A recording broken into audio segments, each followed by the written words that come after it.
and we were talking a lot about just, how our businesses align. Obviously, I do divorce, and you also have a lot of clients that are going through that. A Is that lot, right? a lot. Yeah.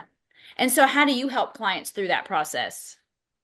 So what I do is, when they come to therapy, they're pretty despondent and they feel broken and because one of the things of a trauma bond is you lose your sense of self and they're confused. So the first thing I do is give them a bunch of assessments and teach them about themselves, their traits, their attachment patterns, how their developmental or early developmental experiences shape them.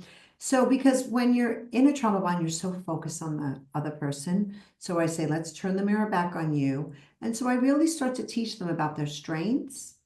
And then we look at their weaknesses and try to build up their weaknesses so that they can get ready for this whole process that can be quite challenging that they're about to go through.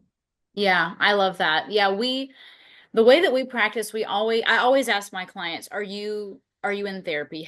Are you taking care of yourself? Because clients really want to confide in us. And I'm, of course, here all ears to help people and support them as much as I can. Because, I'm a child of divorce and I've had my own trauma bonding throughout my childhood and Right. things I've experienced.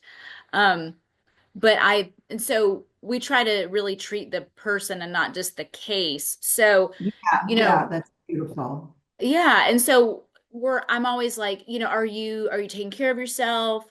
Are you seeing a therapist? Because, I'm not going to charge, like, I can't give them emotional support like that. That's So I right. always encourage them because I don't think people understand, getting divorced is up there with death, like the most stressful things that you can have. It's Stressful. like moving, like the most stressful three is like moving, divorce, and death. So like That's right.